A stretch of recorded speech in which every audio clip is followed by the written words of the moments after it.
तो उन्होंने 3 बातें बताई कि अगर कल्याण करना है तो इन 3 बातों का, 3 शब्दों का ध्यान रखना।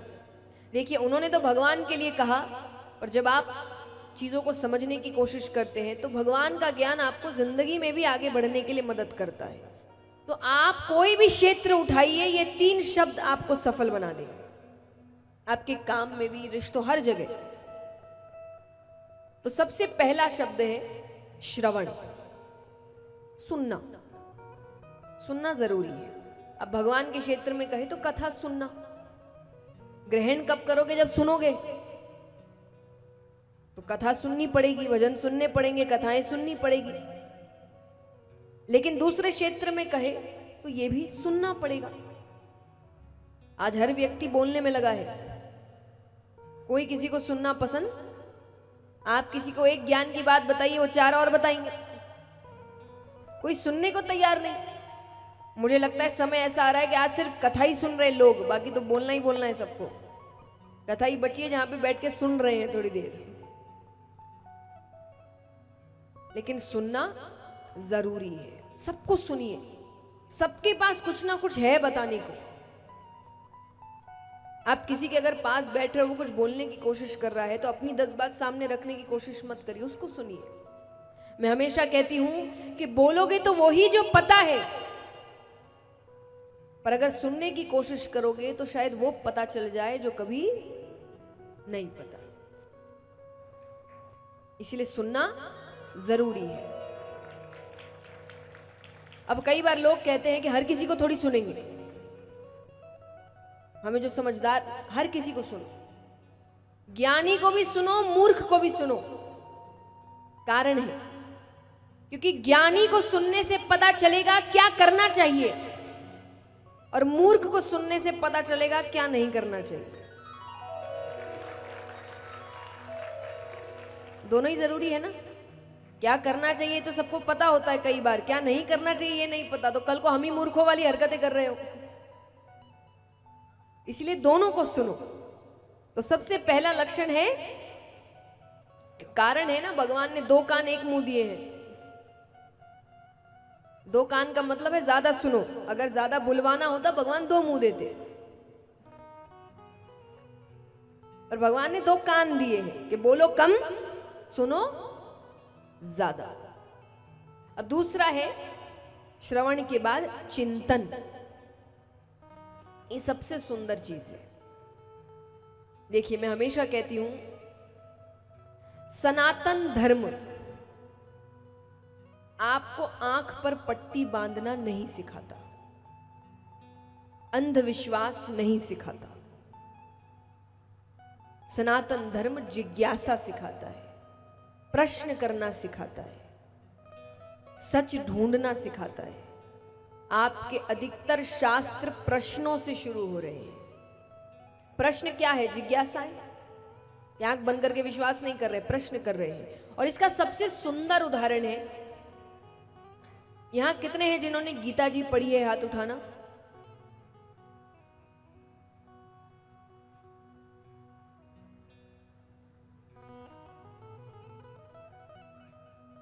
अच्छी बात है, इतने कम हाथ उठ रहे हैं। आपको पता है ना, हम अकेले हैं जो अपने शास्त्र नहीं पढ़ते, बाकी सब पढ़ते हैं, बचपन से पढ़ते हैं, जो बहुत अच्छी बात है।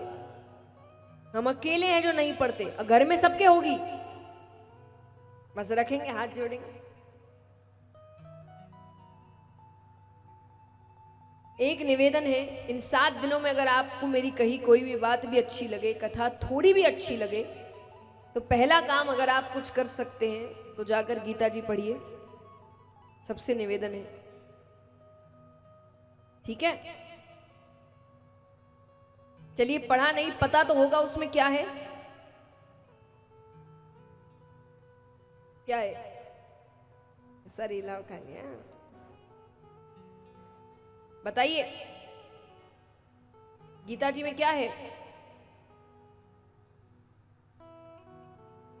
भगवान और अर्जुन के बीच बातें हो रही हैं। अर्जुन क्या कर रहे हैं?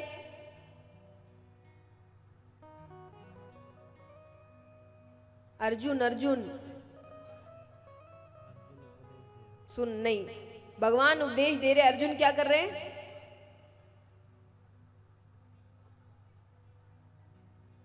और सोचो, दिमाग लगाओ। अर्जुन क्या कर रहे हैं? नहीं और नहीं, प्रश्न कर रहे हैं।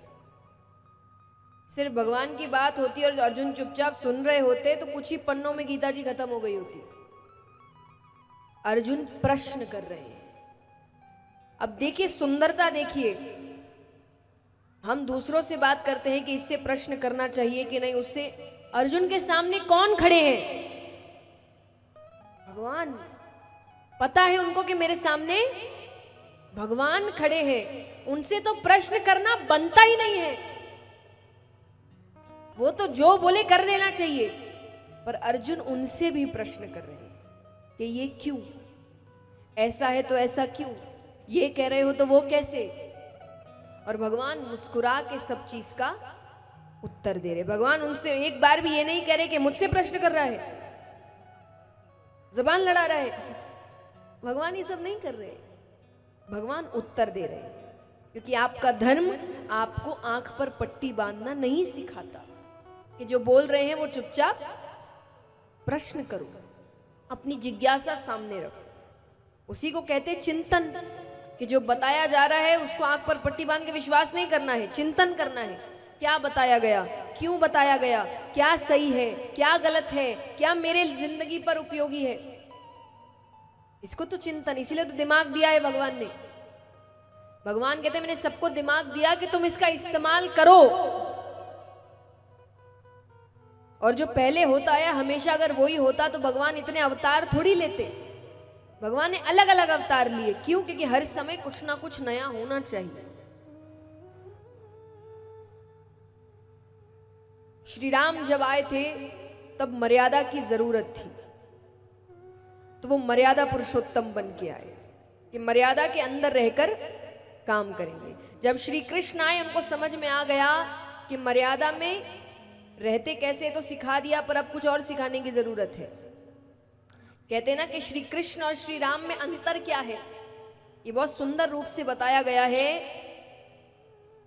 कि श्री राम हमें सिखाते हैं कि मर्यादा में रहते कैसे हैं। कि श्री राम हमें सिखाते हैं कि मर्यादा में रहते कैसे हैं, और श्री कृष्ण हमें सिखाते हैं कि मर्यादा में रखते कैसे हैं।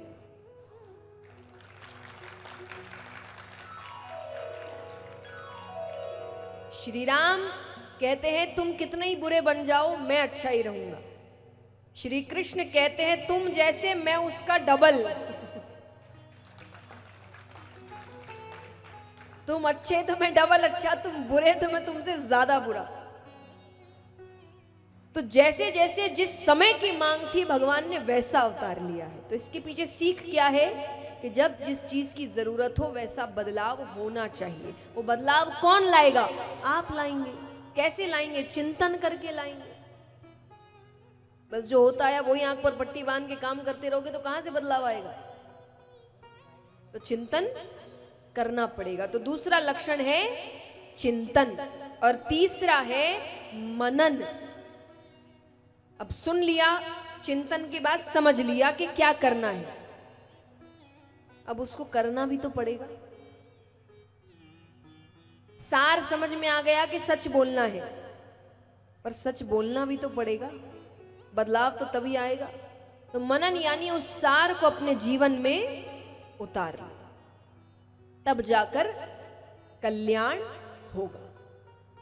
तो उन्होंने कहा कि ये तीन चीजें अगर आप अपने जीवन में लागू करते हैं तब जाकर कल्याण होता है।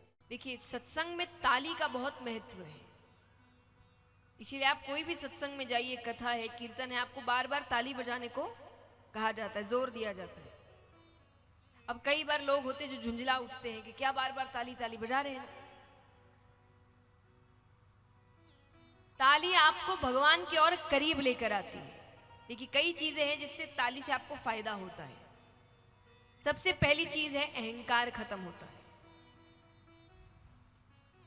वरना आप कई बार देखेंगे जब कथाएं होती है, कई बड़े बड़े लोगों को निमंत्रण दिया जाता है, बड़े पद के होते हैं, कोई तंत्री मंत्री है, कोई सेठ है, कोई व्यापारी है, कोई कुछ है, तो बड़े पद के लोग आते हैं। उनमें से कई होंगे जो आकर एकदम हाथ बांध के बैठते हैं, ताली नहीं बजाते। कितना भी कह लो इनको जल्दी से ताली। इसी व्यक्ति को अपने घर पे अपने पोता पोती के सामने उसको हंसाने के लिए जोर जोर से ताली बजाने में शर्म नहीं आती है, लेकिन कथा या कीर्तन में आके ताली बजाने में बड़ी शर्म आती है। और अगर वो ज्यादा ही फोर्स कर दे इनको ताली बजाने के लिए, तो इनका अपना एक तरीका है ताली बजाने का। कैसे ताली बजाते हैं?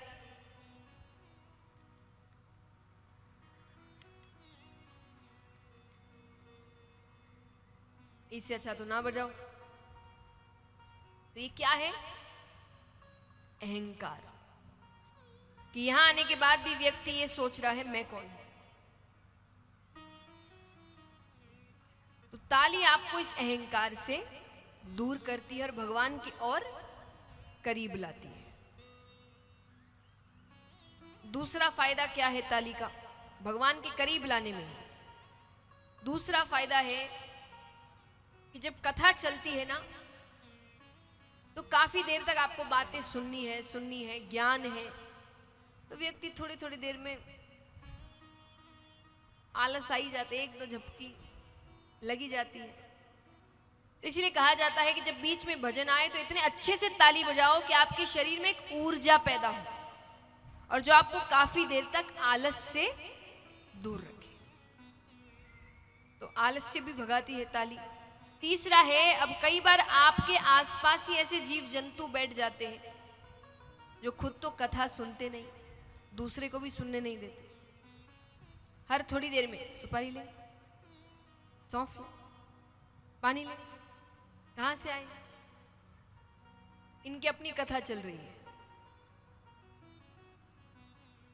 तो ये कब होता है? जब आप भी खाली बैठे इधर उधर देख रहे हैं, ध्यान नहीं है। लेकिन जब आप भगवान में मग्न हैं, कथा में मग्न हैं, ताली बजा रहे हैं, भक्ति में मग्न हैं, तो ये आपको परेशान, फिर ये अपने जैसा कोई और देखते हैं, देखेंगे, क्योंकि ये तो नहीं रह सकते इस चीज के बिना। कई ऐसे लोग हैं कथा में आते हैं पर कथा की बातों पर ध्यान नहीं जाता इनका। एक बार दो दोस्त थे, उनको पता चलता है उनके गांव में कथा होने वाली है। दोनों बड़े प्रसन्न हुए। अब दुर्भाग्य से किसी एक दोस्त को उसी वक्त किसी जरूरी काम से दूसरे गांव जाना था, तो उसने दूसरे दोस्त से कहा कि तुम तो कथा सुनना। वो कहे ठीक है। उसने कथा सुनी। अब 10-12 दिन बाद दोस्त वापस आया, आकर पूछ रहा है कि भाई अब कथा में गए थे? बोले हाँ, मैं सब दिन गया था। बोले कैसी कथा हुई? बोले बहुत अच्छी कथा हुई, बड़ा आनंद आया, इतनी अच्छी बातें बताई गई, हर दिन कोई ना कोई अच्छी बात। वो बहुत तारीफ कर रहा है, ये हुआ, ऐसा हुआ, वैसा हुआ, बहुत बहुत आनंद आया। तो सामने वाले दोस्त ने पूछ ही लिया कि अब इतनी तो एक दो अच्छी बात बताओ, मुझे भी बताओ, तुम्हें सबसे अच्छी बात कौन सी लगी? अरे वो कहे बहुत आनंद आया, बहुत अच्छी कथा हुई, बहुत अच्छी बातें बताई गई। अरे वो बोले बात तो बताओ। बोले बात याद नहीं, कथा बहुत अच्छी हुई।